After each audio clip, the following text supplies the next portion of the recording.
Buenas tardes. Dentro del ciclo de conferencias de este año que hemos empezado a hacer sobre situaciones internacionales, nos encontramos hoy con Raquel Lorente, que es la que nos va a hablar de Yemen. Ha estado 6 meses en Yemen en un proyecto de salud mental. Nos va a hacer una pequeña visión de lo que está ocurriendo en Yemen y qué es este proyecto de salud mental que Médicos Sin Fronteras ha empezado a partir de noviembre de 2021. Ella es psicóloga, doctora europea de psicología de la salud. Ha trabajado en proyectos en Yemen, en Irak, en Nicaragua. Ha trabajado también como profesor asociado investigador de la Universidad de Alicante. Es psicóloga y ha atendido a familiares de Alzheimer, a personas de la tercera edad, psicología clínica a nivel particular, a nivel personal. Bueno, toda una experta en salud mental y toda una experta en proyectos internacionales con Médicos Sin Fronteras en zonas de conflicto. Sin más, Raquel, bienvenida y bueno, pues aquí te esperamos con ansiedad tu conferencia. Que muchas gracias por la presentación, estaba diciendo. Solo me gustaría hacer un matiz por la competitividad entre universidades. He sido profesora asociada de la Universidad Miguel Hernández de Elche hasta febrero, que definitivamente decidí terminar mi carrera, vamos a decir, académica hasta ahora, o aparcarla más que terminarla, para dedicarme al 100%, ¿no?, al trabajo humanitario.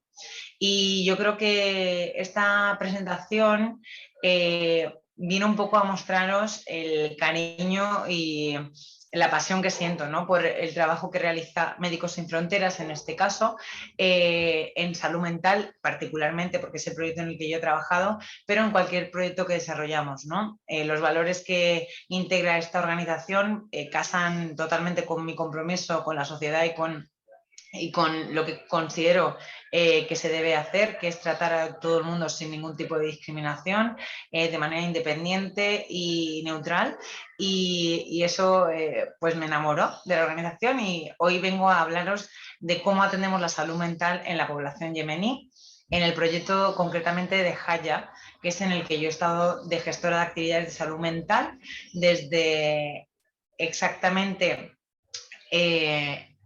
noviembre, el día 20 de noviembre, perdonad que digo las fechas, a veces me salen en inglés todavía, pero el 20 de noviembre de 2021 empecé en este proyecto y lo finalicé el 17 de mayo, volví. Previamente estuve en otro proyecto durante un mes en apps, entonces hoy os voy a explicar qué hace MSF allí en Yemen particularmente, y para ello el objetivo ya os he dicho que es contaros la experiencia, pero de una manera descriptiva y objetiva, ¿no? Basándome en cuál es el contexto. Por eso he dividido esta charla en 3 apartados principales. Por un lado, vamos a hablar del contexto en Yemen, cuál es el conflicto actual y cuáles son las consecuencias que está teniendo este conflicto y la gran crisis humanitaria que ha ocasionado o que está ocasionando el conflicto que están viviendo.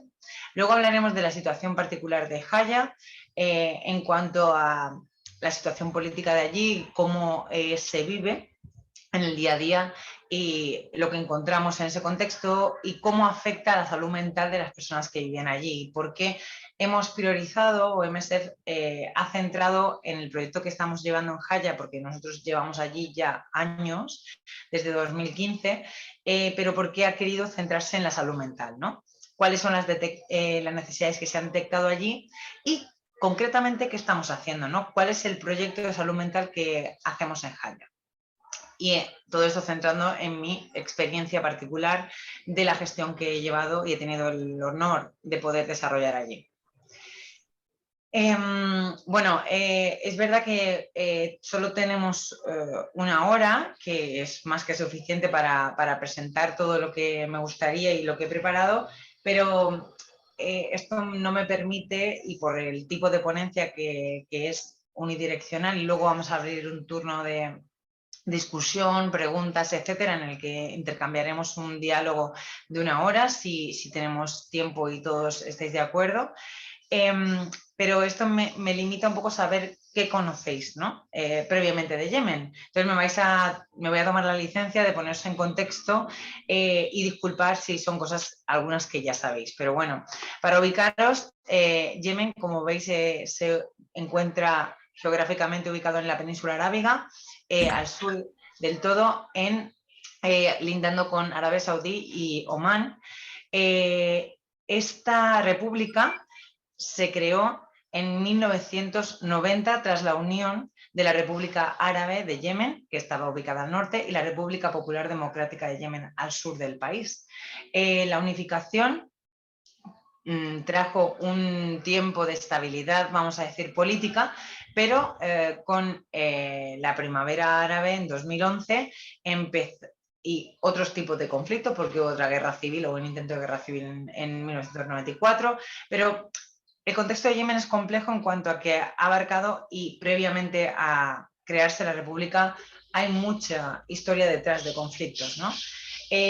Pero este país joven, tal y como lo conocemos, el conflicto que vive actualmente, se inició como otro tipo de conflictos en la primavera árabe, hasta todo tipo de revueltas, hasta que en 2014 hubo un golpe de Estado y empezó lo que conocemos como guerra civil de este país. Entonces, la población que tiene Yemen actualmente, o en los datos más recientes del Banco Mundial, se estima que es aproximadamente cerca de 30 millones de habitantes y es el país más pobre de Oriente Próximo. En la economía que tiene vigente allí es muy arcaica y se basa principalmente en la agricultura, ganadería y tiene algo también de industria. Recientemente, o en los años, pocos años atrás, se descubrió también cierto tipo de zonas con gas y con petróleo, pero es cierto que hay ciertas limitaciones a la hora de poder usar su materia prima, ¿no? Entonces, este punto de petróleo también es un punto dentro del conflicto interesante, ¿no? En la zona de Marib, interesante en cuanto a que se está debatiendo la máxima contienda en los últimos años, o en el último año ha sido en la zona de Marib, que luego se enseñan en el mapa, y que ha provocado también, hay mucha acción humanitaria en esa zona, pero también es una zona muy conflictiva y donde uno de los frontlines o de los frentes más activos de la guerra. La moneda que utilizan es el rial yemení y hay una clara diferenciación entre el norte y el sur en el valor que tiene la moneda, y esto evidentemente también impacta en el nivel de vida, ¿no? Y en las condiciones de vida de la población. De hecho, la inestabilidad de la moneda es mucho mayor en el sur de Yemen, la inestabilidad que tiene, que en el norte del país, que se mantiene más estable aunque esté más bajo. Entonces, en este contexto, el conflicto vigente se considera una guerra civil que se inició en septiembre de 2014 a través del golpe de Estado provocado por lo que se considera el gobierno, los insurgentes o los rebeldes, que son los hutíes, o el Ansar Allah, que es el partido político que representan los hutíes, y tomaron la ciudad de Sanaa, que es la ciudad más poblada, lo que se considera la capital en el norte del país. La situación que se está viviendo desde el inicio de la guerra, han habido fluctuaciones de la violencia, la escala de la violencia, pero cabe decir que en los últimos informes lo que se ha observado es un aumento importante y progresivo de la violencia. Desde de 2020 a 2021 hubo un cambio importante, y desde 2019 todavía mayor a 2020, porque de 35 frontlines que había en 2019, si no recuerdo mal, actualmente en el último informe de 2021 hay 51 frentes activos. Lo que está diciéndonos, indicándonos este dato, es que va empeorando la situación de inestabilidad allí. Es cierto que en el momento que yo he vuelto de la misión, o mi parte final, fue una parte menos activa del conflicto, porque se negoció, y finalmente accedieron a una tregua de 2 meses, coincidiendo con el inicio de Ramadán, ¿no? Ramadán empezó, si no recuerdo mal, el 2 de abril este año, o 2 o 1, empezó también la tregua en ese momento, y está o acaba de finalizar, y ahora mismo no tengo ninguna noticia de cómo está en el momento, porque me encuentro aquí, ¿no? Pero sí, en este momento ha habido una mejora durante este periodo, pero es cierto que los meses atrás la escalada de la violencia en los meses de noviembre, diciembre, sobre todo enero y febrero de este año, las víctimas civiles y el recrudecimiento de la guerra ha sido mucho mayor que comparándolo con, incluso se ha comparado con etapas del inicio de la guerra en 2015, ¿no? Entonces, no, hay un cambio también importante en el gobierno. Básicamente, en 7 de abril, Al-Hadi, que era el presidente de la República de Yemen, ubicada en Adén, en el sur del país, dejó su puesto y actualmente Al-Alimi, es el nuevo presidente. Entonces no estoy segura, yo no tengo conocimiento, soy psicóloga, como bien me ha presentado Elena al inicio, y no tengo muy claro cómo va a ser el devenir o el futuro de este conflicto, pero está claro que estos cambios y este proceso de tregua que se está acabando o está a punto de finalizar, no sé muy bien cómo va a continuar y tampoco se presta atención a ello, ¿no? Que es a lo que me gustaría ahora enseñaros, ¿no? Cómo Yemen es una de las grandes conocidas de la guerra. Voy a enseñaros este vídeo. Si alguien tiene el micro abierto, por favor que lo cierre, porque pueden haber alguna interferencia al reproducirlo, ¿vale? Mientras el mundo tiene puesta su atención en la invasión de Ucrania, a casi 4.000 kilómetros de distancia se cumplen 8 años desde que empezó el conflicto en Yemen. El aniversario también marca uno de los periodos más violentos desde el 2014. El mes pasado hubo 700 ataques aéreos. Este es el resultado de 2 ataques aéreos consecutivos. El primero estaba dirigido contra un hombre vinculado a los rebeldes Houthi. El segundo ataque, poco después, mató a las personas que se acercaron a ayudar a las víctimas del primero. El ataque destruyó la casa de una familia y al menos 14 personas murieron. La mayoría eran rescatistas. Este hombre, un padre de familia, fue una de las víctimas.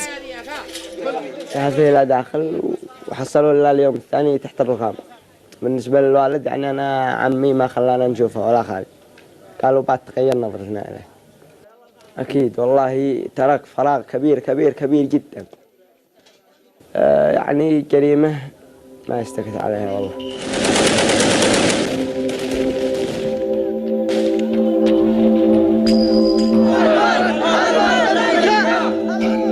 Una coalición de fuerzas de Arabia Saudita y los Emiratos Árabes Unidos ha estado luchando contra rebeldes Houthi que controlan la capital y el oeste del país.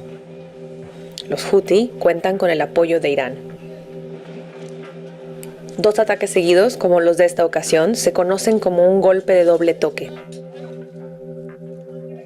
Naciones Unidas ha criticado este tipo de ataques donde el personal de primeros auxilios y los socorristas se vuelven blancos fáciles.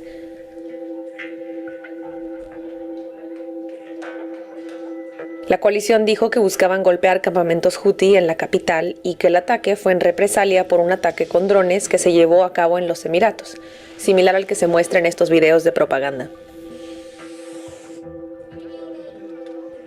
Ambos lados del conflicto están acusados de crímenes de guerra. Ambos lo niegan. Pero desde octubre del 2021, las Naciones Unidas han parado sus investigaciones.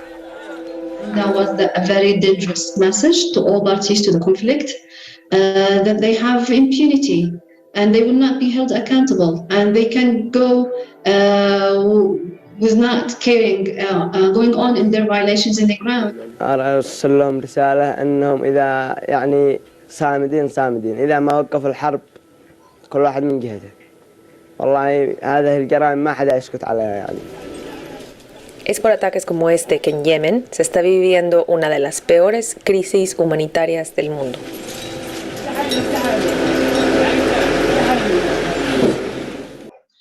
Y al igual que esta guerra, hay tantas otras, 30 guerras actualmente, y parece que solo somos conscientes a través de las noticias de una pequeña proporción, ¿no? Y en este caso, Ucrania acapara todos los noticiarios, pero Yemen, el contexto en el que yo os vengo a hablar, es una guerra que se ha considerado una de las peores crisis humanitarias de la historia. Y no solo es por las características de cualquier guerra y todo lo que conlleva de destrucción, sino también por el bloqueo de la ayuda humanitaria y cómo se ha jugado, y aquí ellos denuncian algo importante, ¿no?, en este vídeo, ¿no? El hecho de que no hayan testigos de si se está aplicando el derecho internacional humanitario, porque cada guerra tiene sus reglas. Cada guerra tiene que seguir y la población civil tiene que estar dentro de lo que cabe. Nunca puede ser un target, nunca deberían morir civiles, pero lo que vemos, y ahora vais a ver datos ya sobre esta guerra particular, que no ocurre así, y que a veces hay violaciones y crímenes de guerra que con este tipo de medidas puede que queden impunes. Con lo cual, la situación todavía empeora más para la población yemení. Aquí os han hablado de algunos de los actores principales y está claro que esta guerra no solo es una guerra civil, también es una guerra proxy que le llaman, o comúnmente se conoce, porque hay otros actores internacionales interesados o que apoyan diferentes bandos, ¿no? Entonces, aquí en este mapa, toda la información la vais a tener siempre en links dentro de la presentación, lo digo porque aquí podéis interactuar con este mapa y conocer mejor las zonas, quiénes son los actores, etcétera, ¿no? Pero un poco para resumir, tenéis en la parte roja, como bien estaba diciendo en el vídeo, la parte oeste del país está controlada en su mayoría por Ansar Allah, AA Forces o las fuerzas AA, que son conocidos como los hutíes, el gobierno, vamos a decir, de los rebeldes al norte del país, que tienen la capital, que es Sanaa, y luego ahora veremos en el siguiente mapa dónde nos ubicamos nosotros, que es en la zona roja, como podéis ver. Luego, en verde tenéis el Yemeni National Army, que en este caso son las Fuerzas Armadas del Gobierno de la República de Yemen. Luego, Ansar al-Sharia, que es conocido más comúnmente por los medios como Al-Qaeda, en la península arábiga, que está en verde oscuro, que son estas zonas que tenéis aquí. Y luego tenéis en la zona azul el Southern Transitional Council, que es como un grupo separatista que hay al sur, y también en algunas zonas en Socotra y también en algunas zonas aquí que se mezcla un poco con el mar. Entonces, lo que tenemos en este mapa es un resumen de los actores de dentro de Yemen que están en conflicto. No solo está el conflicto, vamos a decir, norte-sur, oeste y el resto del país, aunque sí que hay como una división norte-sur importante, ¿no? En el norte estarían los hutíes, que controlan toda esa zona roja que veis, pero en la parte del sur la complejidad es que hay también no solo un conflicto contra el norte, sino entre ellos también hay contiendas, ¿no? Entonces, el contexto es mucho más volátil, más complejo en la parte del sur. Hay menos control porque hay más actores en conflicto, ¿no? Y eso hace que esa zona todavía sea más peligrosa para los actores humanitarios, por ejemplo. Centrándonos en la parte norte o en la parte donde en Yemen nosotros estamos interviniendo, y nosotros cuando hablo de MSF, en este caso me estoy refiriendo a MSF España, que es con la organización que yo he estado trabajando durante estos 7 meses. Entonces, MSF España está actualmente ubicada la misión en la coordinación que está en la capital, como en cada país. Entonces, la coordinación está ubicada aquí en Sanaa, que tenéis aquí ubicada. Y luego tenemos otros 3 proyectos concretamente que coordinan desde Sanaa y que en cada proyecto hacemos diferentes actividades. Entonces, yo, por ejemplo, he estado ubicada en Hajar, que es este que tenemos aquí, pero también está Abs y Akanawis, ¿vale? Luego os explicaré un poquito más qué estamos haciendo en los proyectos. Pero centrándome en la parte del contexto, os presento la ciudad de Jaya. Es una ciudad muy bonita, yo diría que pintoresca, tiene una construcción preciosa, realmente es muy bonita porque está en un entorno montañoso, en una zona todo como de una hendidura de un valle, súper apacible en el sentido del tiempo, ¿no? El clima es muy agradable en comparación con los otros proyectos, por ejemplo, que están a 45 grados en Aps y en Alcanagües. En Jaya, pues ahora tendríamos una temperatura como podríamos tener aquí en la zona de Levante, ¿no? Con un invierno templado y un verano también agradable. Luego, a nivel cultural, me gustaría destacar algún tipo de como veis en la foto, ¿no? Directamente es claro, veis cómo visten las mujeres allí. Llevan un atuendo que se llama abaya, que es un vestido negro hasta los pies, con mangas largas y que no esté ceñido al cuerpo. Y también llevan el hijab, que es el pañuelo, y niqab, que es una especie de tela que lo que cubre es la parte de los ojos para abajo. Algunas también llevan a veces un velo para que les cubra y cuando van por la calle para taparse también un velo negro transparente para tener visibilidad, pero para que les cubra el rostro entero y a veces algunas incluso llevan guantes. Eso es el modo de vestir que culturalmente tienen las mujeres allí y luego los hombres tienen también un cierto tipo de vestimenta particular, ¿no? Todos llevan como una especie de pañuelo simulando como una falda rodeando el pantalón. Y luego llevan siempre un cinturón con un cuchillo, que aquí en la foto de abajo no se ve muy bien, es pequeñito, pero lo podéis ver, el cuchillo está, no sé si señalo, creo que no estoy señalando, pero bueno, en la parte de abajo veis cómo algo les aparece en la zona del abdomen, ese es el cuchillo yemení, el jamio, que se le llama, que lo lleva todo el mundo, no solo en ocasiones especiales, sino a diario, ¿no? Por la calle, todos los hombres. Y ahí están haciendo una actividad socialmente conocida como mascar cat. El cat es una planta estimulante, como puede ser la coca o otro tipo de hojas que se consumen en otro tipo de países. Aquí el cat es, vamos a decir, una tradición totalmente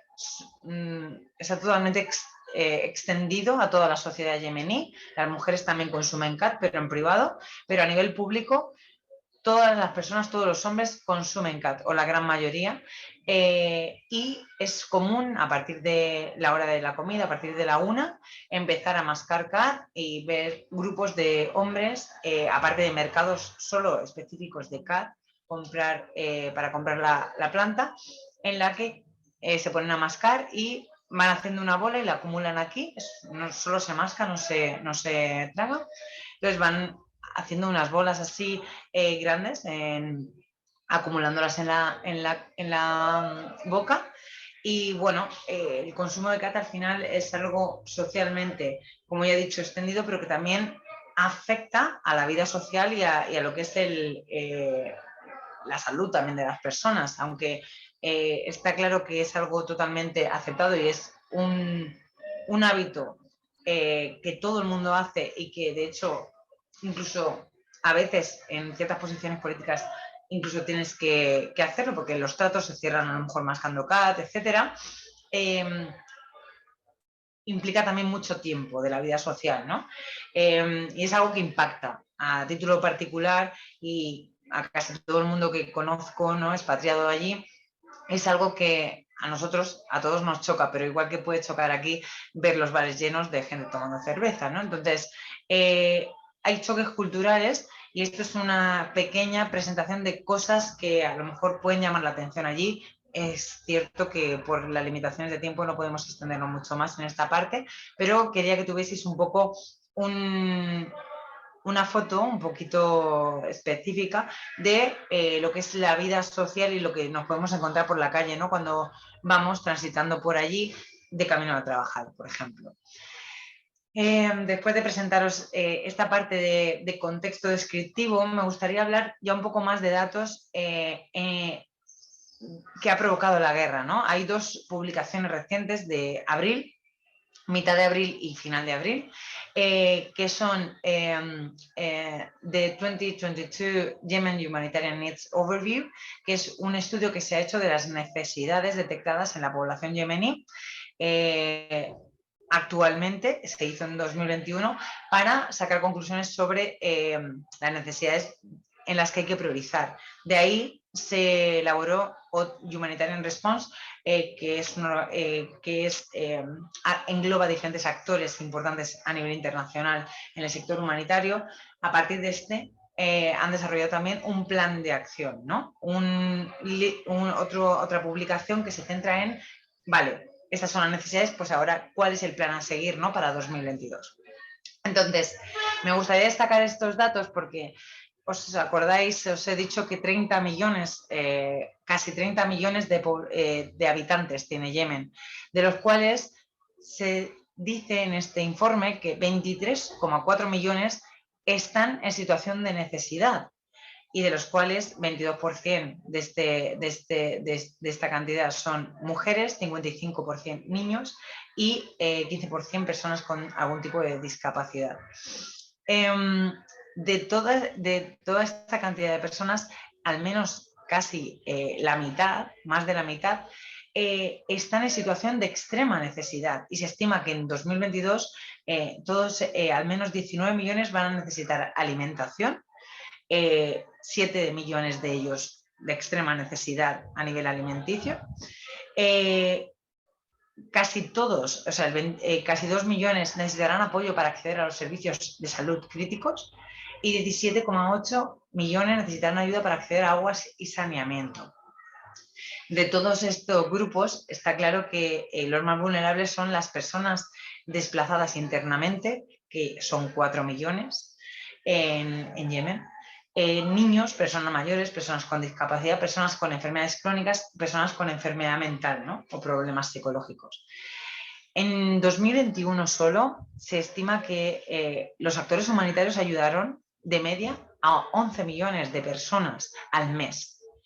Pero claro, hay que decir que muchas veces viven en áreas remotas, hay muchas zonas rurales en Yemen, en áreas remotas que son de difícil acceso, y que a ellos se les hace muy difícil el acceso a la ayuda también, porque ha habido también y hay una crisis de fuel, una crisis de combustible muy grande, entonces la gente no puede desplazarse, es muy difícil.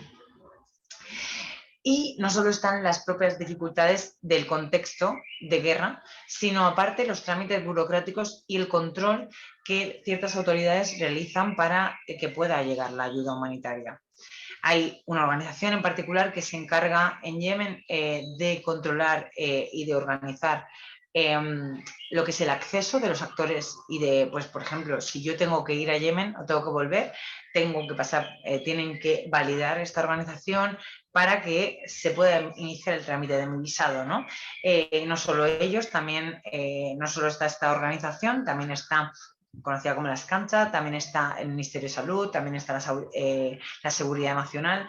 Hay muchos trámites burocráticos que hacen mucho más tedioso todo el acceso de ayuda humanitaria a nivel de personas expatriadas, pero no solo nosotros, sino de los supplies, ¿no? De todo el material que tiene que llegar, material médico, alimento, ítems de ayuda para construir refugios, etc.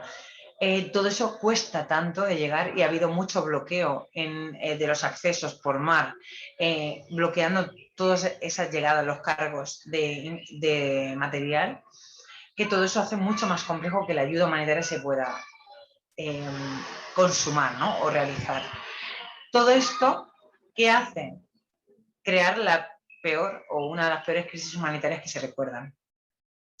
¿Y qué otros datos tenemos? Por ejemplo, a nivel de civiles que han sido afectados tanto o heridos como fallecidos. Se estima que casi 20.000 personas han sido target, ¿no? O daños colaterales de este conflicto. Entre ellos, casi 9.000 muertos civiles. 4 millones de personas han sido desplazadas internamente, es decir, han tenido que huir de los sitios donde residían e irse y desplazarse a otras ciudades o poblaciones más seguras. También la consecuencia fundamental a nivel de problemas económicos. No solo era el país más pobre, sino que cada vez está más empobrecido y más devaluado. Por ejemplo, la moneda en el año pasado en la República de Yemen, en el sur del país, cayó el 57%. De enero a diciembre, en todo el año, cayó el 57% el valor del yer, del rial yemení. Esto conlleva también a la inflación de los productos básicos. La comida, el combustible, los servicios médicos son, de hecho, hay servicios médicos públicos, pero también hay muchos que son privados y tienen coste.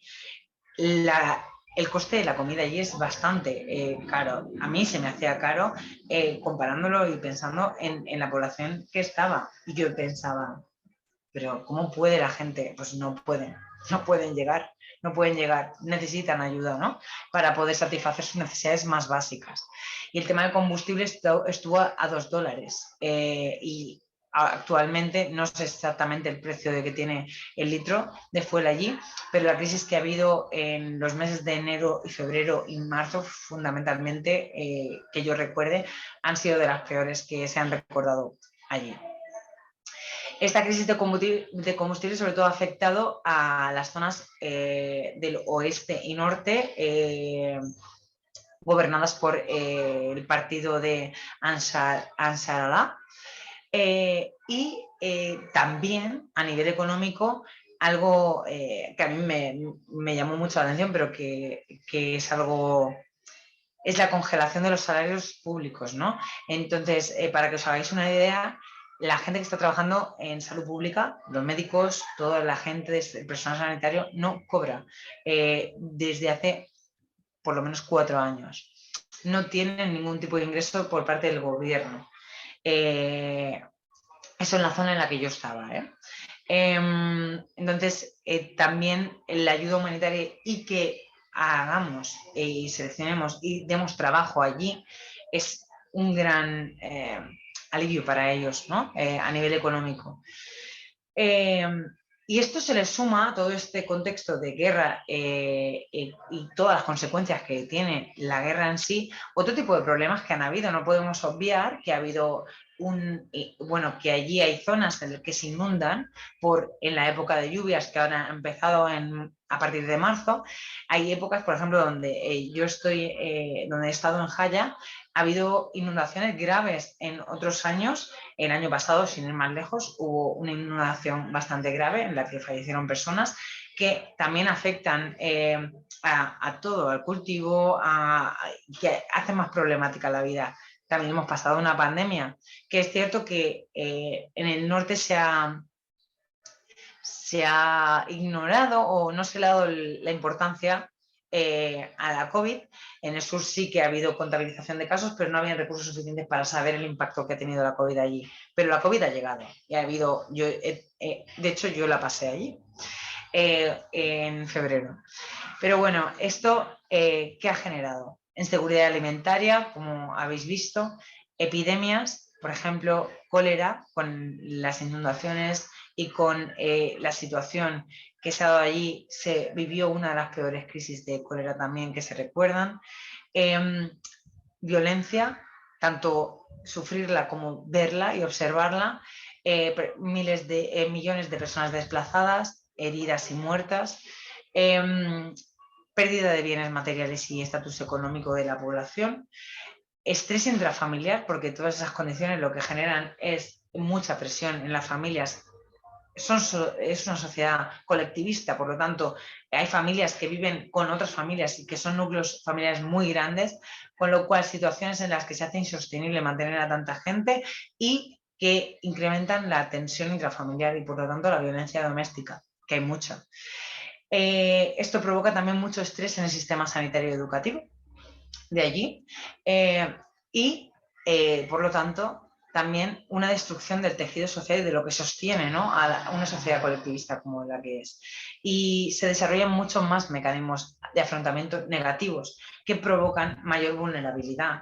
Todo esto lo que tiene es un impacto innegable, no solo a nivel, hemos destacado lo económico, lo social, pero a nivel de salud, y a nivel de salud física, psicológica, fundamentalmente. Entonces, para abordar estas necesidades detectadas, lo que se ha planteado es una respuesta o 3 objetivos estratégicos que hay que afrontar, y que esto se traslada en un montón de acciones, está claro, pero las prioridades son reducir la mortalidad y la morbilidad de la población yemení, mejorar la resiliencia, la capacidad de afrontamiento, ¿no?, y de adaptarse a todas las vicisitudes que están viviendo, y mejorar sus estándares de vida, y prevenir y mitigar los riesgos de protección que puedan haber en la población. ¿Qué hacemos desde MSF para esto, no? Pues actualmente en Yemen estamos llevando 3 proyectos. APS es el proyecto, vamos a decir, uno de los más importantes de MSF, España, puesto que no solo muchos de los recursos o la mayoría de recursos van para ese proyecto, sino por la cantidad de departamentos médicos que llevamos dentro de un hospital. Era un hospital rural que ha crecido como, pues si eran 50 camas, aproximadamente a 350. O sea, el crecimiento que ha tenido desde 2015, si no recuerdo mal, hasta el día de hoy, ha sido brutal. De hecho, tienen una media de 1000 partos en la maternidad del hospital de APS al mes. 1000 partos al mes. Os podéis imaginar la cantidad de recursos que hay que poner para no solo manejar la maternidad, llevamos otro tipo de departamentos, entre ellos también hay salud mental. Yo estuve en APS solo un mes, mi trabajo ahí solo fue analizar la estrategia salud mental y qué se estaba haciendo. El proyecto allí de la salud mental está integrado en todos los departamentos en los que colaboramos y trabajamos, ¿no? Y también tiene una parte de salud mental especializada en la que se dan psicotrópicos y atención psicológica a personas con enfermedad mental severa. Luego está el proyecto de Jaya, que Jaya es 100% centrado en salud mental, que es el que he estado yo dirigiendo durante más tiempo, 6 meses en total. Y ahí llevamos una clínica, luego os presento mejor ese proyecto, me voy a centrar más en ese. Llevamos una clínica y un centro de día. Y luego tenemos el proyecto de Alcanawis, que es un proyecto en el que también estamos en un hospital en colaboración con el Ministerio de Salud, igual que en el de APS, y aquí estamos más centrados en salud materno-infantil, la maternidad, pediatría y la parte de nutrición infantil. En APS no solo estamos con niños y madres, también manejamos la sala de emergencias, cuidados intensivos, estamos en casi todos los departamentos. Entonces, ¿qué pasó para que dentro de los proyectos que llevamos allí, MSF España decidiese centrar o realizar un proyecto de salud mental exclusivamente, ¿no?, en Jaya? El motivo principal, ahí estábamos haciendo en Jaya desde 2015, estábamos colaborando también en un hospital que es Al Yamburi Hospital. Estábamos haciendo y colaborando en diferentes, a lo largo de estos años, porque cada año se revisa lo que se hace, ¿no?, estratégicamente. A final de año estudiamos y priorizamos qué vamos a hacer en el siguiente, ¿no? Entonces ha habido diferentes etapas dentro del proyecto de Jaya, en las que hemos colaborado en diferentes partes. Al principio, en 2015, fue la parte más de emergencia, y luego incluimos la maternidad, cuidados intensivos, la nutrición infantil.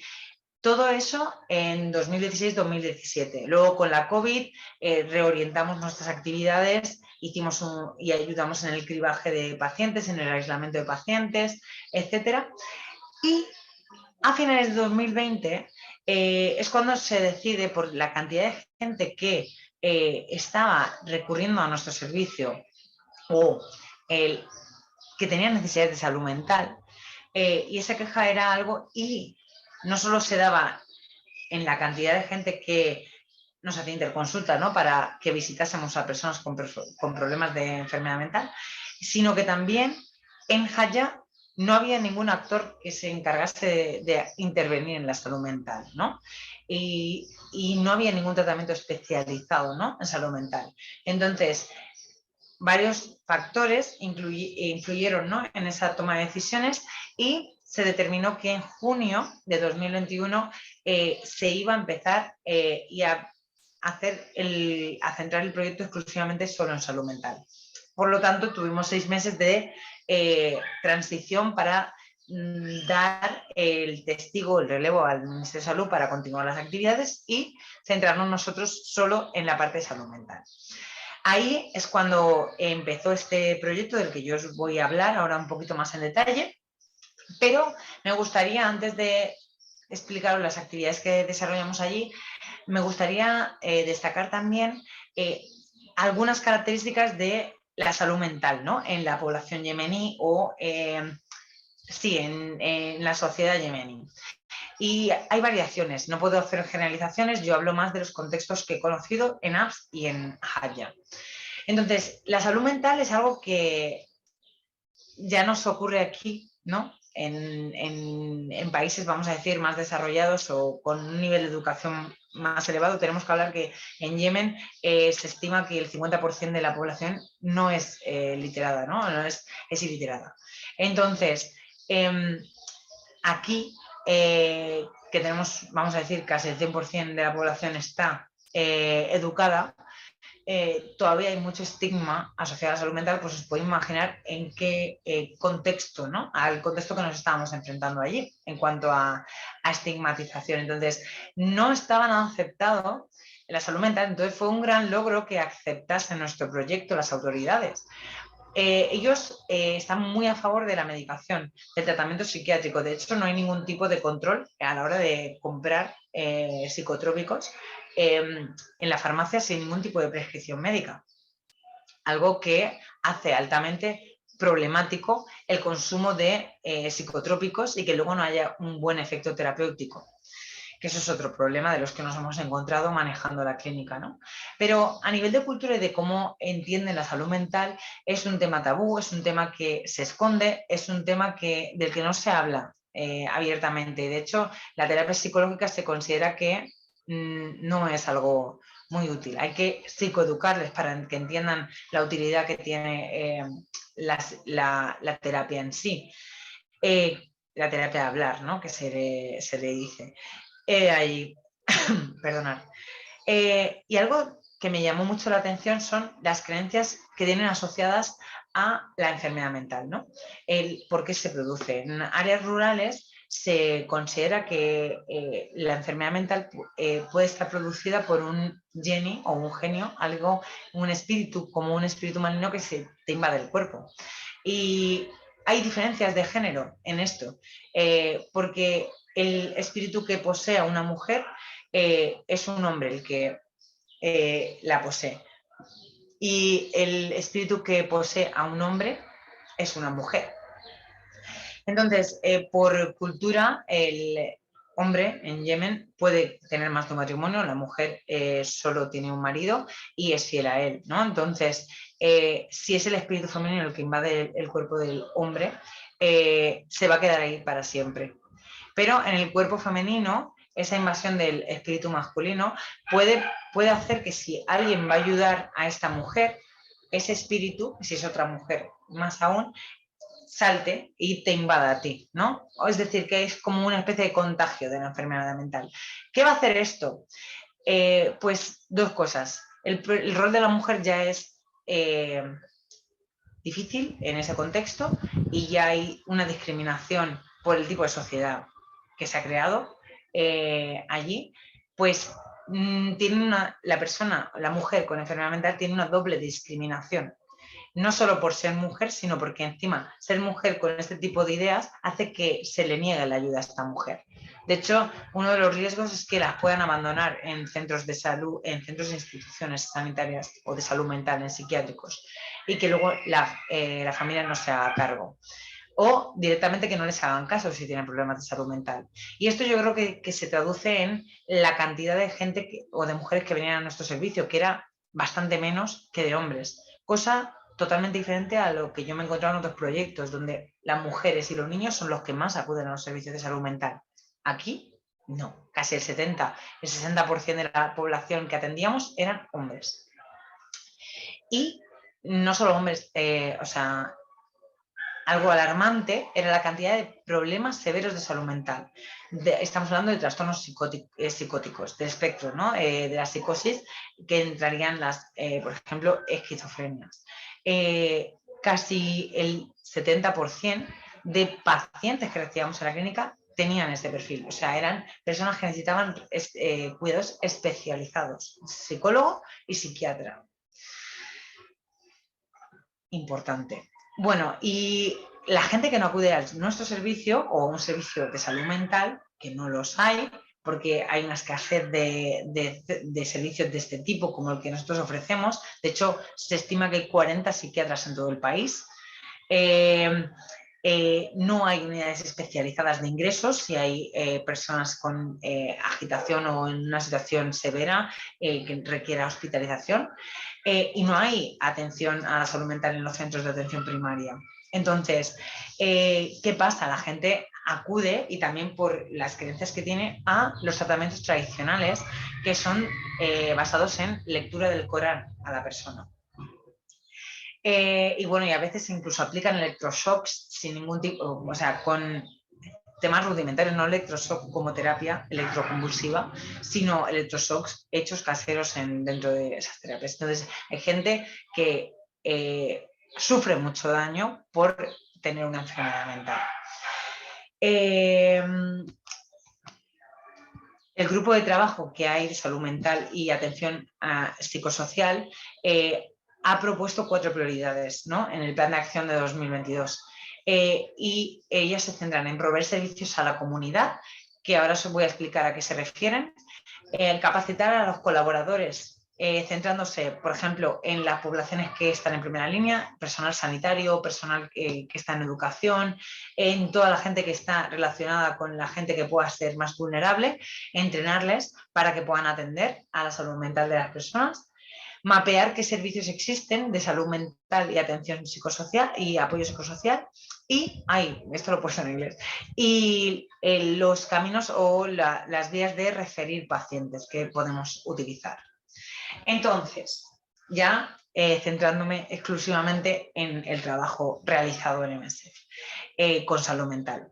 ¿Qué hacemos o qué estamos haciendo para tratar la salud mental de la población yemení, nosotros particularmente? Como organización humanitaria, nosotros seguimos un modelo para trabajar la salud mental que comparten todos los actores, que es el modelo propuesto por la IAS, la Interagencia. Esta Interagencia lo que propuso en 2007 es un modelo de salud mental que abarca el trabajo y el apoyo psicosocial y especializado de salud mental desde diferentes acciones e intervenciones y orientados en función de a cuánta gente vas a llegar, ¿no? Entonces, como veis en esta pirámide, queda claro que en la base estaría toda la acción que dirigimos a toda la comunidad, ¿no? A la gente general de la población y que está orientada a cubrir sus necesidades básicas. Entonces, como hemos dicho, por ejemplo, la ayuda alimentaria es una de las necesidades fundamentales que van a tener. Casi, hemos dicho, 7 millones están en necesidad extrema. ¿Cómo se provee esa ayuda humanitaria? ¿Cómo se provee esos alimentos respetando la cultura, respetando la segregación por sexos de la sociedad yemení, respetando la agrupación familiar, que no les separes? Todo ese tipo de consideraciones es cuidar su salud mental. Entonces, aquí nos estamos refiriendo a cualquier tipo de acción que conlleve proveer ayuda humanitaria desde el respeto y la dignidad de las personas para reforzar su capacidad de resiliencia y de afrontar las dificultades que están teniendo en la vida. Luego, si pasamos a sectores o grupos más específicos de la comunidad, como puede ser un barrio, como puede ser una población específica o un grupo familiar o de familias, podemos hacer acciones ya más enfocadas y hablamos de hacer acciones como la psicoeducación, primeros auxilios psicológicos si hay gente que está en un proceso de crisis, etcétera. O sea, lo que hacemos en este caso es a gente que tenga algún tipo de distrés o reacciones, han pasado por algún tipo de crisis, actuamos en ese momento para intentar observar, escuchar lo que necesitan y poderles enlazar con los recursos que puedan necesitar para cubrir sus necesidades, ¿no? Y pasar ese momento de crisis. Y luego en la parte de arriba, en el nivel 3 y 4, lo que tendríamos son orientaciones más a gente que tiene problemas psicosociales, por ejemplo, en el nivel 3, gente que tiene ya problemas en las que el estrés que tiene le hace sentir síntomas de salud mental que les afectan, ¿no? Y que les hacen tener un estrés que es intolerable, a lo mejor para ellos, que necesitan un poco de orientación y ayuda o consejería que se centre a resolver sus problemas, ¿no? Entonces, aquí haríamos grupos de apoyo psicosocial o grupos psicosociales específicos para ciertos temas, consejería individual y familiar. Y luego en la cúspide, en el nivel 4, serían todas las acciones orientadas a tratar problemas de salud mental que implican atención psicológica especializada y también pueden incluir psiquiátrica, ¿no? Gente que necesite medicación psicotrópica. Este modelo que veis aquí en esta pirámide es extendido. Cualquier organización del sector humanitario que trabaja la salud mental y el apoyo psicosocial se basa en este esquema. Nosotros, desde Jaya, abarcamos todos estos niveles, sobre todo los niveles más especializados, porque tenemos un grupo de trabajo o sí, un equipo de trabajo altamente especializado. Tenemos psiquiatras, tenemos médicos entrenados en MHCAP, que es un entrenamiento que ofrece la Organización Mundial de la Salud para cuando no hay personal en el país al que vamos, no hay personal especializado. Por ejemplo, aquí hemos dicho que hay escasez de psiquiatras. Este enfoque lo que hace en el sector humanitario es capacitar a gente, a médicos generales, en el manejo psiquiátrico de las principales presentaciones o manifestaciones de problemas de salud mental. Hablamos de trastornos psicóticos y no solo enfermedad mental, también de trastornos neurológicos muy generales, como pueden ser la epilepsia, ¿no?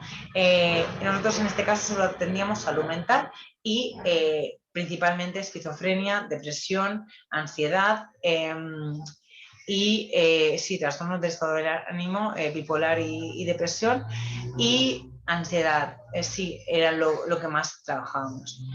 Entonces, de esa pirámide, aquí tenéis esta tabla que lo que resume es los tipos de actividades que hemos estado haciendo. Entonces, un poco para que entendáis nuestra forma de trabajar, nosotros allí teníamos principalmente, cuando yo llegué, una clínica. Esta clínica lo que hacía es tener un circuito. Nosotros, para trabajar en cualquier tipo de proyecto, lo que definimos son unos criterios de inclusión y exclusión, ¿no? Que están basados en nuestro plan de trabajo y la estrategia de salud mental que hemos definido. Entonces, priorizamos siempre en atender, en este caso, en este proyecto, atender a personas con problemas de salud mental que estén relacionados con problemas, haber experimentado directa o indirectamente violencia relacionada con el conflicto, haber tenido experiencias de separación o pérdida en consecuencia del conflicto, y también problemas médicos agudos que puedan tener relación también con la situación que están viviendo. Entonces, una vez comprobamos que estos criterios los cumplen, y hacemos la bienvenida al servicio y les explicamos en qué consiste nuestra clínica y cómo trabajamos nosotros, que eso lo hacía el enfermero, pasábamos el paciente o a la familia con el psicólogo o la psicóloga, y esta persona lo que hacía es hacer una primera evaluación en salud mental y determinaba por el nivel de gravedad de los síntomas si necesitaba atención también psiquiátrica, atención médica. En ese caso, pasaban también a visitar al médico en una primera visita y se le prescribía, en ese caso, un tratamiento psicotrópico y un seguimiento también psicológico. A partir de ahí se hacen seguimientos con estos pacientes. Tenemos pacientes crónicos de muchos años incluso y pacientes, porque el servicio, dentro de que este proyecto se verticalizó o se hizo especializado en salud mental en 2021 en junio, pero tenemos pacientes incluso de antes que estaban viniendo al servicio, porque teníamos salud mental también. Entonces, dentro de esta clínica, que es la clínica es una fantasía para el sector humanitario, tener esa clínica es alto nivel. De hecho, yo creo que funciona mejor que incluso muchos, me atrevería a decir, muchos servicios que tenemos actualmente aquí en la salud pública a nivel de salud mental, estoy refiriéndome. Porque el cuidado y los recursos que se están destinando a esta clínica son muchos. Pero no podemos centrarnos, el enfoque de trabajo no puede ser solo centrado en la persona que tiene enfermedad mental grave, porque si prevenimos, hacemos mucho más. Lo que no queremos es que lleguen a ese punto de enfermedad mental, ¿no? Entonces, es importante trabajar también a otros niveles. Entonces, ¿qué hacemos? Otro tipo de acciones, ¿no? En el nivel 4 ya lo he explicado, lo que hacemos y hemos desarrollado una nueva actividad que es la gente que tenemos estable, que están tratados, enfermos crónicos o enfermos personas con enfermedad mental severa, que están estabilizados. Hemos creado un centro de día para enfermos mentales en el que hacemos terapia grupal, grupos focalizados psicosociales para rehabilitar a estas personas. Entonces trabajamos 5 áreas principalmente. Semanalmente ellos vienen 3 días y hacemos 5 talleres, 5 sesiones grupales que focalizan en el manejo de hábitos de vida, la promoción de la salud, en la ocupación del tiempo libre, para que sea un tiempo libre dedicado a iniciar conductas que les motive a hacer algún tipo de actividad en su tiempo libre, porque tienen mucho. Mejorar su funcionalidad de la vida diaria, tanto actividades básicas como instrumentales y avanzadas, según el nivel que tengan. Manejar el estrés, porque el estrés está considerado uno de los principales factores de recaída y que se aprendan a detectarlo y manejarlo para prevenir posibles recaídas. Y también el manejo social, o sea, las relaciones y la comunicación, ¿no?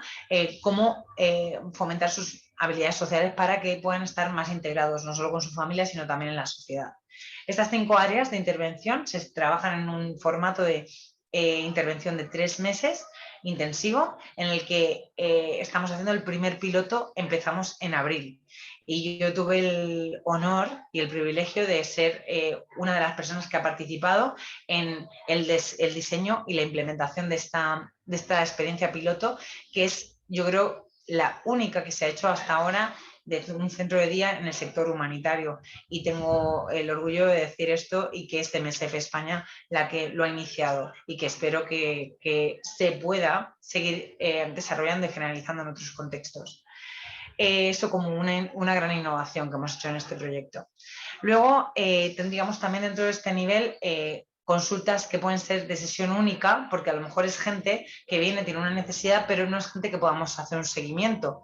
Entonces se les da una orientación y se les refiere al servicio que puedan tener o necesitar de salud mental que esté más cerca de sus domicilios, etcétera. Gente que a lo mejor está de paso, que no podemos hacer una continuación o que no cumple los criterios y han pasado el primer filtro, entonces hacemos eso.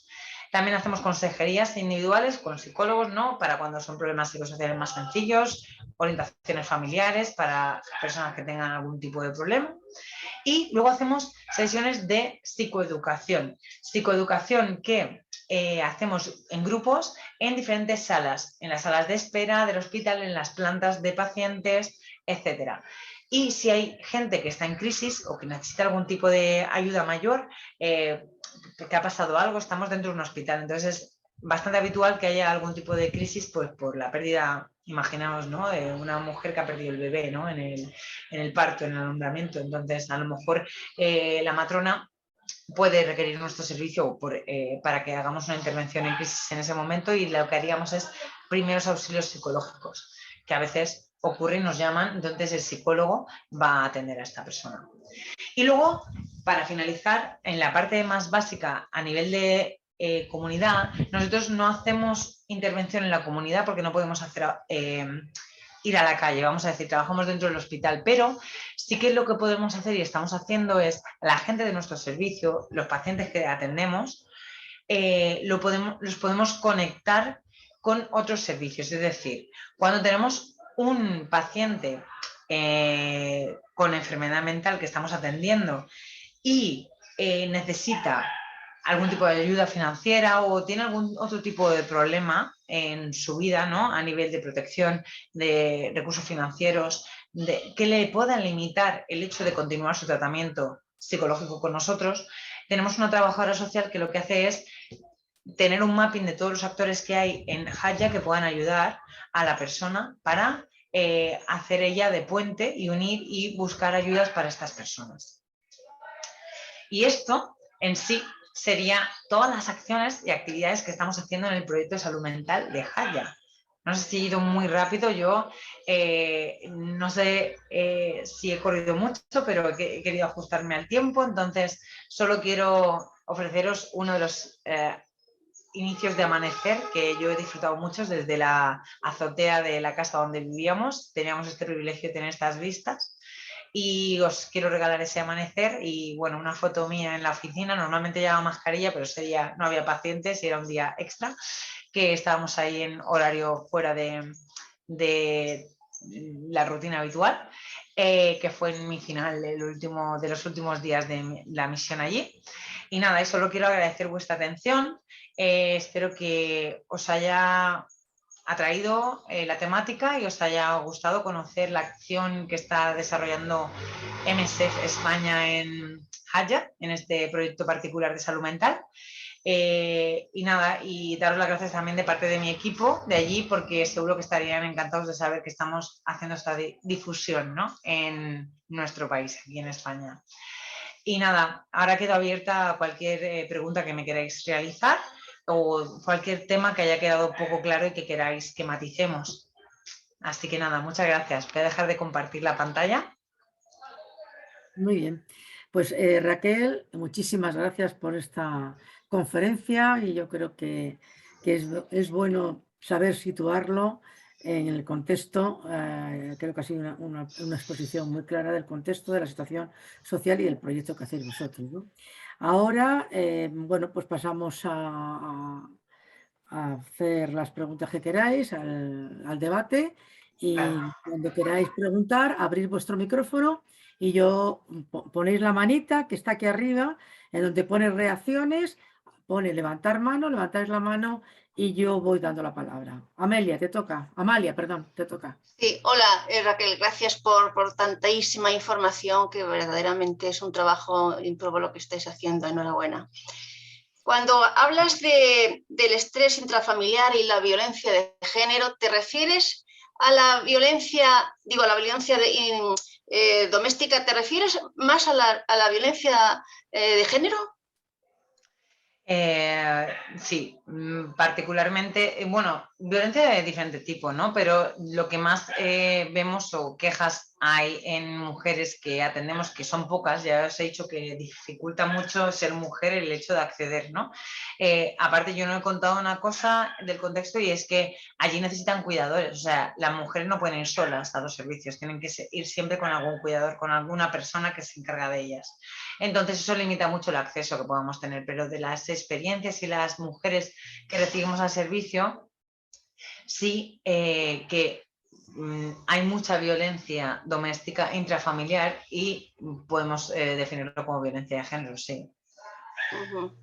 Pero también violencia a los niños, o sea, también violencia particularmente de que hay más tensión familiar, entonces hay mucha más violencia en la casa y pueden ser infligidas hacia la mujer, hacia el niño o niña o... ¿Violencia sicaria te refieres? ¿Sicaria? Sí, sicaria, sí. Vicaria. Sicaria. ¿Qué quiere decir que? Vicaria. Vicaria, ¿no? No, sicaria. Me refiero que si me refiero que esa violencia da lugar a muertes dentro de las familias de niños.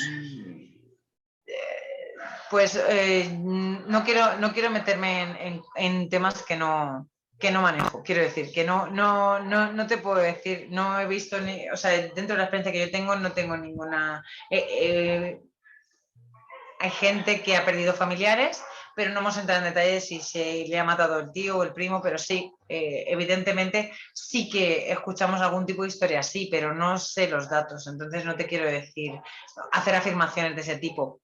Lo que sí, que la tensión, cualquier tipo de crisis o cualquier tipo de situación de vulnerabilidad, de situación, pensemos en nuestro contexto, ¿no? Si os falta trabajo, os falta el pan para llegar, os falta cualquier cosa, todo eso va a generar un nivel de estrés añadido que lo que va a hacer es hacer nuestro límite o nuestra tolerancia a ciertos estímulos, a ciertos problemas de la vida cotidiana, de la convivencia familiar, pues que a lo mejor nuestro resorte sea mucho más bajo, ¿no? Entonces, que reaccionemos de una manera violenta.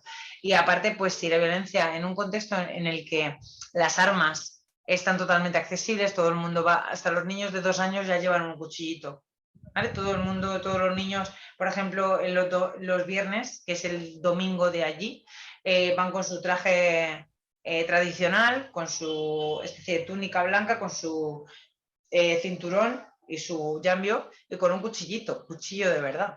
O sea, quiero decir, hay una accesibilidad a las armas y a ciertas cosas que cuando en el contexto hay una situación de tensión o de estrés, pues la violencia es una reacción totalmente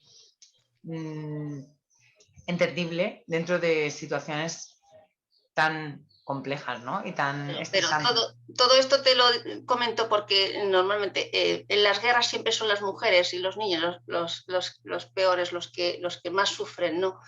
Entonces es incrementar todavía el sufrimiento de estas personas, además dentro de sus propias familias. Quiero decir que la mujer francamente parece que no es un ser que se pueda proteger, sino todo lo contrario, que es como un estorbo y si se puede hacer violencia contra ella, se hace. Cuando uno tiene un estrés, pues va contra ella. Quiero decir que siempre las guerras, las mujeres son las perdedoras, las mujeres y los niños, sí. A ver, de hecho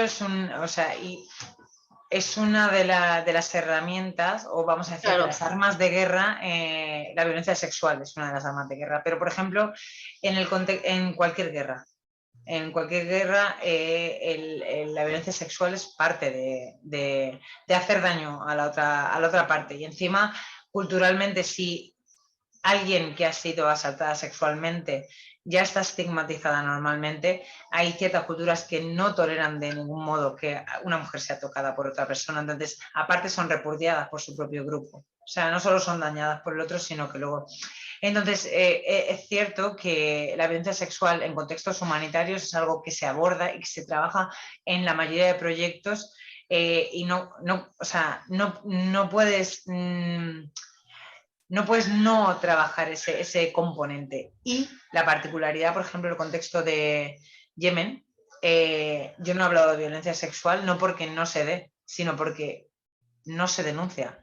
No se dice, nadie va a buscar ayuda. Cuando recibimos casos de mujeres o de hombres también, hombres, que han sufrido violencia sexual, son casos que diríamos fríos que decimos que no ha pasado recientemente, que a lo mejor han pasado 5 años, 10 años y muchas veces es tanto intrafamiliar como extrafamiliar, ¿no? Pero intrafamiliar ocurre mucho. Pero no se sabe, nosotros recibimos, vamos a decir, la puntita del iceberg y nunca recibimos pacientes o personas que hayan sufrido violencia sexual en ese mismo momento. Entonces, cuando hablo de violencia, hablo de violencia en general, ¿no? Pero cuando hablo de violencia doméstica estoy diciendo lo que ocurre dentro del hogar y que hay mucha violencia. Bueno, gracias. No, gracias a ti. Yo siento si no te puedo dar más detalle. No, está muy bien, gracias. Raquel, y en esa sociedad tan sumamente machista y en una situación de guerra desde hace 7 años en el que falta de todo, no hay combustible, no hay alimentos, no hay ayuda humanitaria, no hay de nada, ¿El hombre va a pedir ayuda de salud mental? Me extraña. Sí, a nosotros, o sea, a ver, nos sorprende mucho y no, o sea, nos sorprende, estamos hablando de que damos un servicio totalmente, yo no lo he dicho, pero es MSF, entonces es un servicio totalmente gratuito. Entonces estamos ofreciendo una atención médica y de calidad. Entonces, si a ti te dan algo gratis y lo necesitas, vas a ir. Eso es por necesidad y más estamos en un hospital que los servicios se pagan. El único gratuito es el nuestro. Eso una, que hace más accesible que cualquiera pueda venir. A nosotros nos sorprende la gran acogida que hay con la estigmatización que hay de salud mental, nos sorprende la gran acogida de que haya tanta gente que va. Y creo que se debe a un doble motivo. Uno, bueno, fundamentalmente que lo estamos haciendo muy bien. Y eso puede sonar presuntuoso, pero yo creo que tiene que ver con la intervención de calidad que está ofreciendo allí el equipo de nacionales que tenemos allí. Porque la gente continúa el tratamiento y hay una dificultad para adherirse a estos tratamientos muy grande.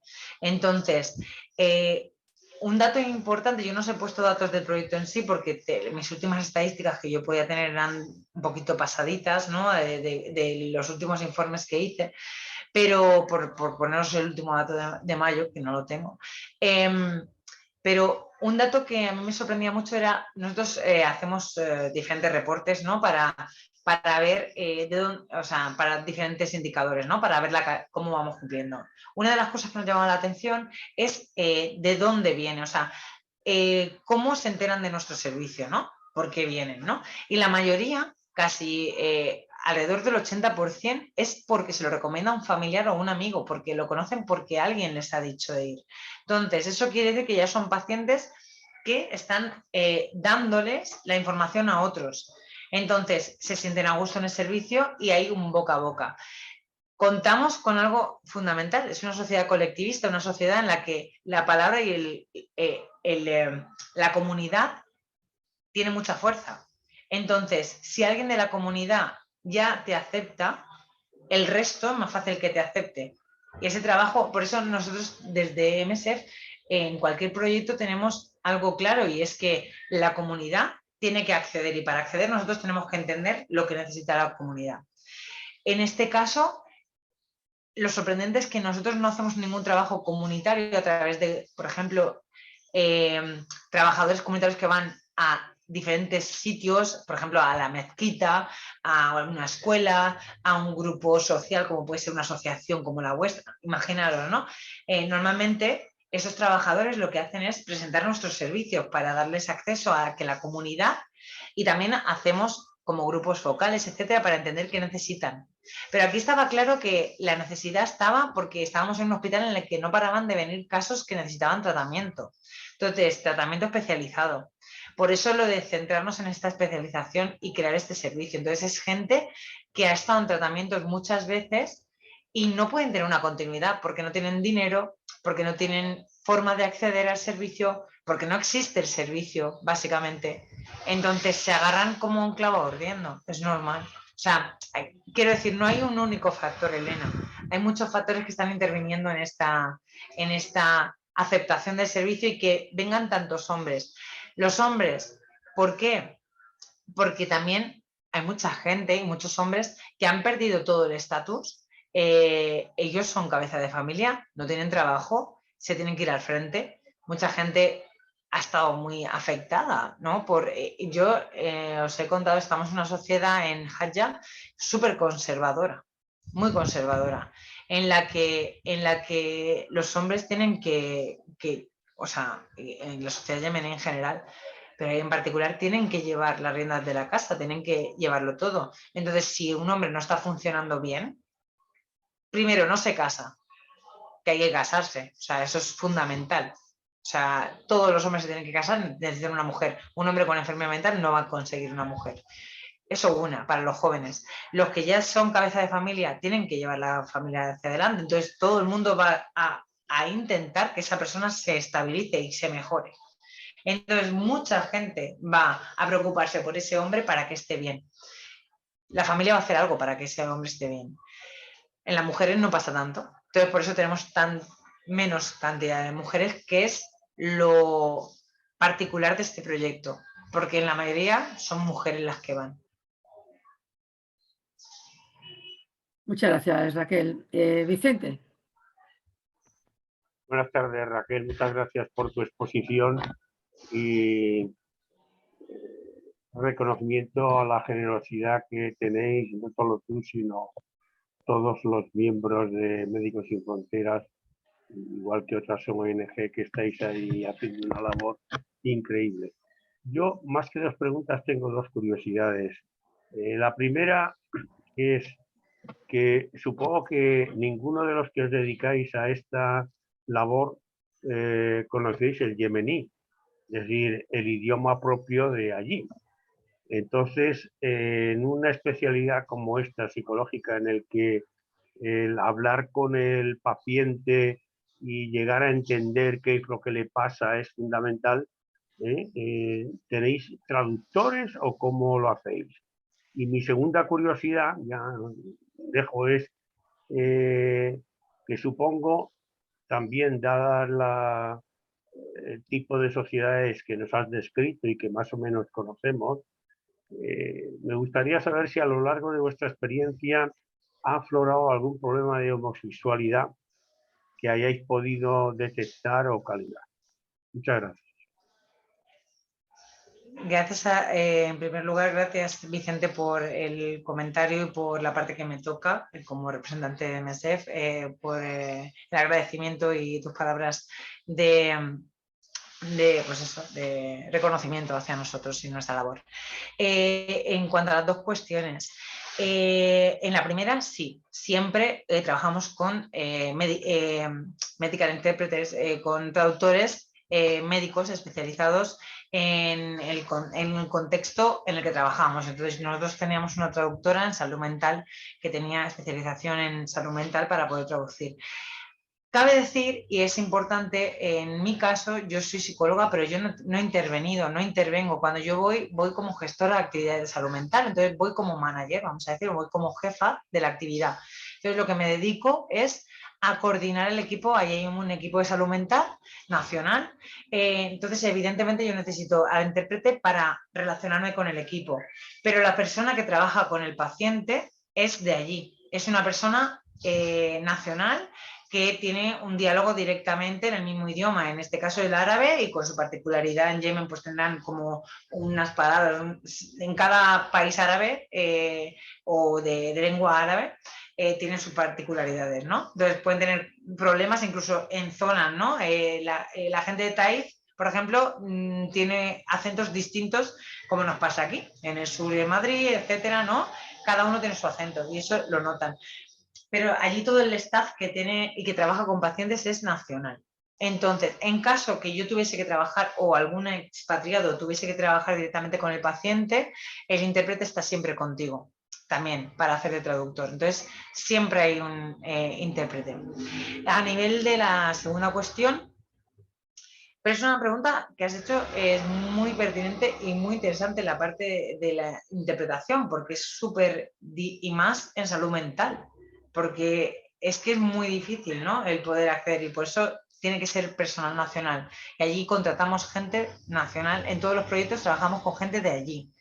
Los expatriados vamos para gestionar los equipos, ¿vale? Y para hacer seguro que los protocolos aprobados a nivel de referentes, a nivel científico, por, vamos a decir, la sede central, se aplican de la manera que MSF quiere, con los principios de MSF, etcétera. O sea, nosotros hacemos una labor de gestión.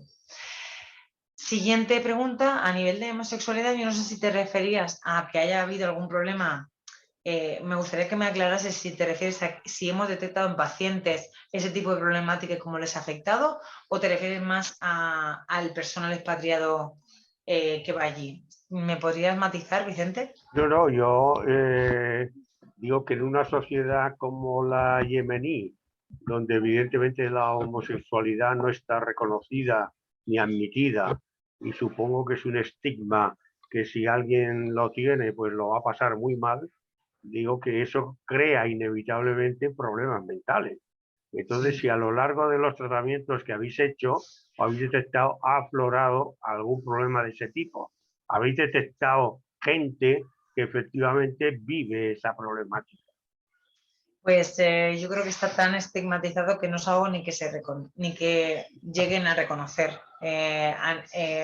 Porque dentro de que todo se trata confidencialmente, o sea, y también si es algo que se les ha dicho a mis psicólogos, al psicólogo, teníamos 4 psicólogos en el equipo, no es algo que hayan comentado luego. O sea, que eso me encanta porque se cumple el principal principio de la psicología, ¿no? O en este caso nuestro trabajo, que es la confidencialidad. A mí nunca me ha llegado ningún tipo de comentario de ningún tipo de paciente que estuviese pasando por esa crisis o que hubiese reconocido. No sé si es porque no se da en la consulta y que se hable.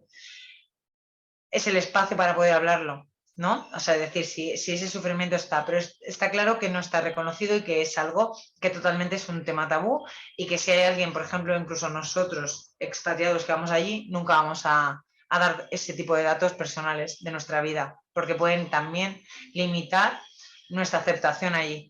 Incluso si yo tengo una pareja y no estoy casada, eso puede ser mal visto allí, ¿no?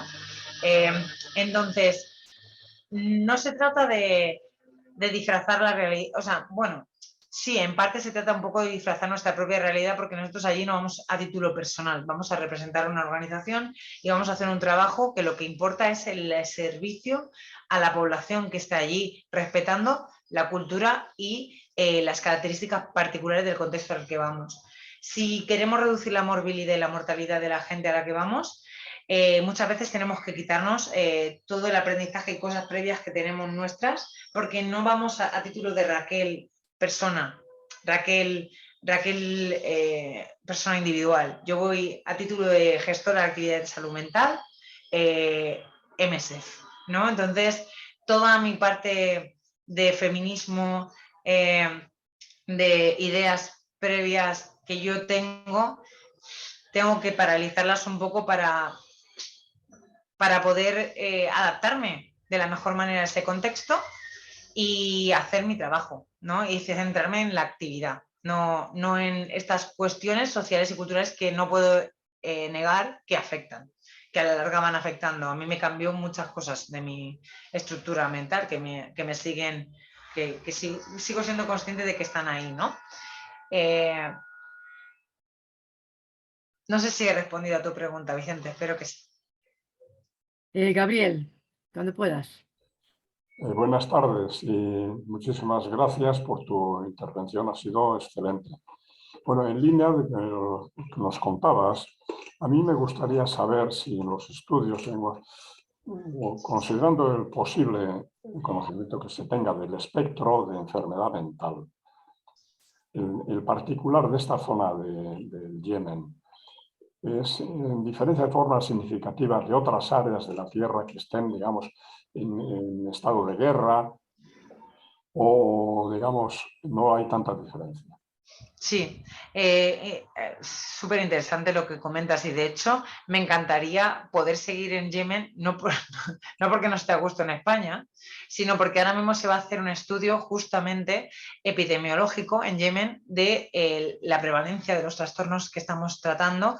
Es un estudio retroactivo en el que vamos a estudiar, vamos a decir, los principales diagnósticos que hemos tratado desde 2020 hasta, no sé si incluye 2021. Creo que van a ser en esos 2 años todo lo que hemos acumulado de datos. Entonces están en fase preliminar de describir cómo se va a hacer el estudio, pero eso es algo que llegó en mayo, antes de yo irme, que el epidemiólogo, madre mía, el epidemiólogo de MSF va a ir y van a hacer, bueno, y ya está, la propuesta de diseño está, pero tendrán que hacer ciertos matices. Digo que me da pena porque si yo tuviera claro, eso es un estudio que se va a hacer ahora, si tuviese esos datos te podría hablar claramente de datos objetivos, ¿no? De lo que hemos estudiado allí y te podría comparar con otros, pero yo te puedo hablar desde la experiencia que tenemos y de lo que he visto en otros contextos y hablando con las referentes de MSF, de salud mental, que sí, que no sabemos y no te puedo explicar, puedo tener muchas hipótesis, pero no hay nada contrastado que yo pueda decir, esto ocurre por esto, ¿no?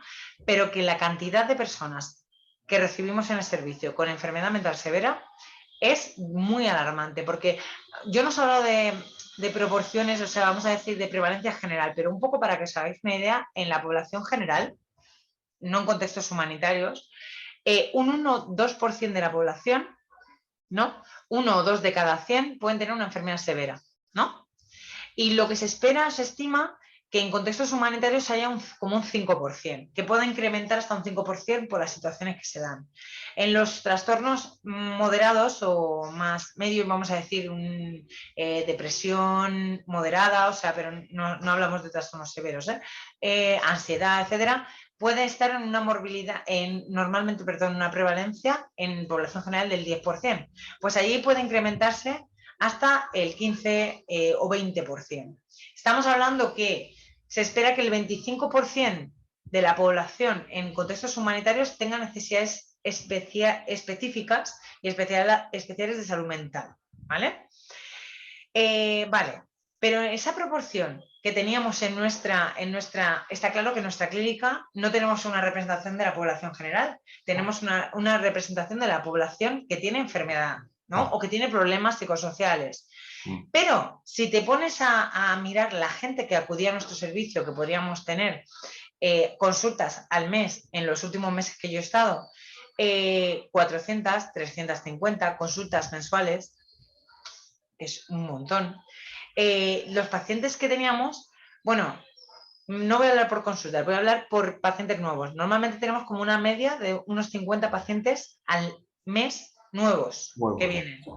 Pues de estos 50 pacientes, que 70 tuviesen síntomas compatibles con trastornos severos, que esto quiere decir síntomas psicóticos como delirios, alucinaciones, ideas suicidas, pensamiento ilógico, lo voy a decir, desorganizado, comportamientos raros, o sea, lo que es compatible con esquizofrenias o trastornos psicóticos, era muy alarmante porque no solo requiere mucho tratamiento especializado, psiquiátrico y psicológico, sino que es que evidentemente nos implica el doble de esfuerzo, porque tenemos que hacer 2 consultas cada vez que vienen, con el psicólogo y con el psiquiatra. Pero nos resultaba muy alarmante porque no es lo habitual. O sea, normalmente puedes tener, pues yo qué sé, una proporción de pacientes, yo qué sé, un 10% en tu clínica o un 20% que tengan esa necesidad. ¿Por qué tanta en Yemen? ¿Por qué tanta en Haya? Pues evidentemente, a ver, os he explicado un poco que la situación allí, en cuanto a la guerra, es tremenda, ¿no? O sea, y yo no sé si es un tema también de tanto conflicto a lo largo de la historia, porque no es el conflicto reciente, es a lo largo de la historia, que haya una base genética importante por la zona, etcétera, porque hay mucho familiar. O sea, lo que sí que hemos tenido mucha gente que tiene una historia familiar de enfermedad mental detrás importante. Y luego, yo creo que hay cosas del propio sistema que te hacen más proclive a tener cierto tipo de ideación que pueda ser o que sea compatible con crear un sistema de ideas delirantes. Vamos a pensar, estamos en un contexto controlado por AA. Este contexto en el que no sabes quién informa a quién. ¿Quién te puede denunciar si tú tienes una idea contraria? ¿Quién? Entonces eso te genera un nivel de alerta. Una tensión terrible. Sí. Y una tensión terrible a nivel de no puedo confiar esto a mi vecino porque me puede denunciar, me pueden ser el siguiente target y que no puedo expresarme libremente. Estamos en una guerra. Cualquier cosa que yo diga puede ser usada en mi contra. Tengo hijos jóvenes que pueden ser alistados y enviados al frente en cualquier momento.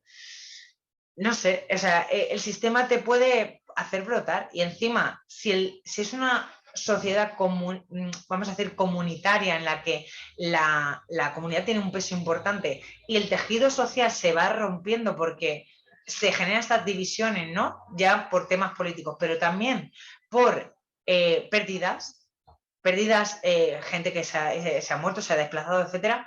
Todo tu sustento se va al garete. O sea, porque es que son muchos factores. No podemos hablar nunca en psicología de un factor, ¿no? Causal, o sea, de la enfermedad mental. Es multicausal.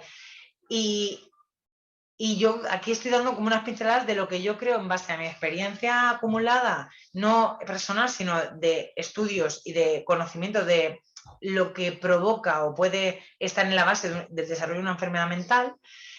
Y luego también está el componente este del CAT y el consumo en hombres excesivo de CAT, que sí que se ha evidenciado que tiene un efecto y una interacción con la medicación psicotrópica, que le resta efectividad, y también que es un psicoestimulante. Entonces, en el momento que yo, si no duermo, o sea, si te altero mis patrones de sueño, no duermo, estoy en una situación de estrés y encima consumo CAT, que estimula mucho el pensamiento, si tengo ese tipo de ideas que pueden ser un poco paranoides, y le sumo esa estimulación, un tiempo sin dormir, es muy probable que pueda desarrollar, ¿no?, una crisis de manía o lo que sea y brotar.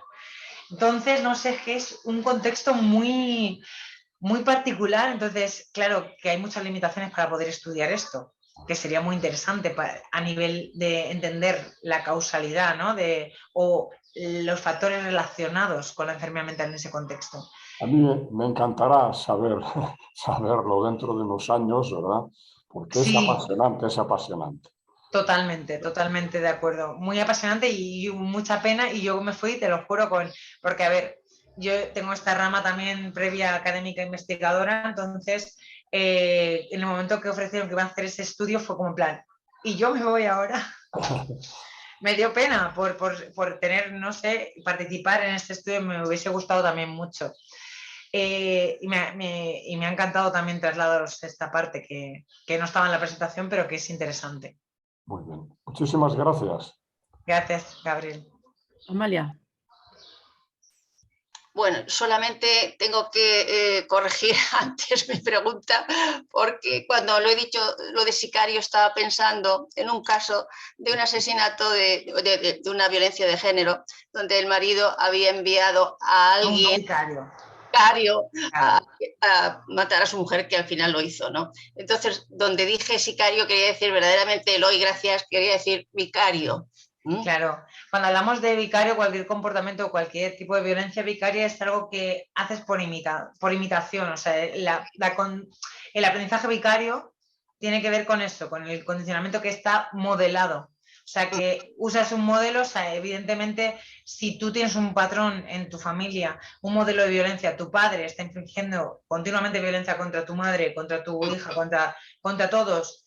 A lo mejor esos hijos que se han criado en ese sistema replican esos comportamientos, porque lo han normalizado, porque tienen y porque si pegando consigues algo, que al final lo que aprenden es eso, es asociar en la conducta que ha hecho el modelo con lo que ha recibido, o sea, qué consecuencias le siguen ese comportamiento.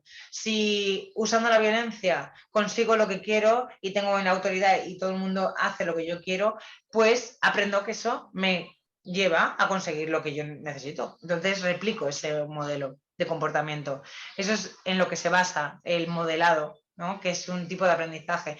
Pero no te preocupes, Amalia, yo, mira, para decir epidemiólogo, lo que me ha costado, vamos, que tenemos fallos todos. Bueno, muchas gracias, Raquel. Nada, a ti. Me tengo que desconectar. Bueno, supongo que se está haciendo largo. Yo encantada de hablar con vosotros, y si hay alguna curiosidad más, encantada de resolverla. Me he sentido muy a gusto.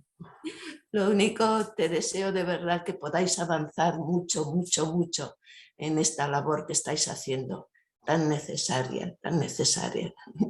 Soy socia vuestra de corazón, además.